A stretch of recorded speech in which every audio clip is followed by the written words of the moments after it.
അച്ഛാ, കേരള കത്തോലിക്ക സഭയിലെ കരിസ്മാറ്റിക് നവീകരണം ഈ ഒരു 50 വർഷം എത്തി നിൽക്കുമ്പോൾ എന്താണ് അച്ഛന് പറയാനുള്ളത്? ഈ കരിസ്മാറ്റിക് നവീകരണത്തിലൂടെയാണ് സഭ ആഗോളം നവീകരിക്കപ്പെട്ടത്. ഇന്ന് കേരളത്തിലെന്നല്ല, മറിച്ച് എല്ലാ രാജ്യങ്ങളിലും പ്രാർത്ഥനാ ഗ്രൂപ്പുകൾ തുടങ്ങി അതിലൂടെ ഒത്തിരിയേറെ പേര് ദൈവത്തെ അറിയുവാനായിട്ട് കഴിഞ്ഞു, പരിശുദ്ധാത്മാവിനെ നിറയാൻ കഴിഞ്ഞു. ഇപ്പോൾ നമ്മൾ ഈ ആഘോഷത്തിൻ്റെ ഭാഗമായിട്ട് കഴിഞ്ഞ 50 വർഷക്കാലം പരിശുദ്ധാത്മാവിൻ്റെ നിറവിലൂടെ ഈ ആഗോള സഭയ്ക്ക് ലഭിച്ച അനുഗ്രഹത്തിന് നന്ദി പറയുന്നതോടൊപ്പം തുടർന്നുള്ള നാളുകളിൽ ഇനി ഒത്തിരി കൃപകൾ ഈ നമ്മുടെ സഭാ സമൂഹത്തിൽ ലഭിക്കുക എന്നുള്ള ഒരു കാഴ്ചപ്പാട് കൂടി ഇതിൻ്റെ പിന്നിലുണ്ട്.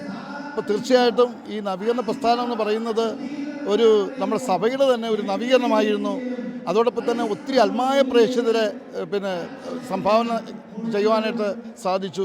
അതോടൊപ്പം തന്നെ ഒത്തിരി അൽമായ പ്രേക്ഷിതർ പ്രസംഗങ്ങളും അതുപോലെ തന്നെ ധ്യാനങ്ങൾ നടത്താനൊക്കെ സാധിച്ചു. അപ്പോൾ അങ്ങനെ വരുമ്പോൾ ഈ കരിസ്മാറ്റിക് പ്രസ്ഥാനത്തിൽ ഒത്തിരി വളർച്ച സഭയിലുണ്ടായി എന്നുള്ളതാണ്. വിശ്വാസത്തിലും അതോടൊപ്പം തന്നെ കർത്താവ് ആഗ്രഹിക്കുന്ന ആ ദൈവരാജ്യ സ്ഥാപനത്തിന് വേണ്ടിയുള്ള പ്രവർത്തനം തീഷ്ണതയോടെ എല്ലാവരും ചെയ്യുന്നു എന്നുള്ളതാണ് ഏറ്റവും വലിയ സത്യം.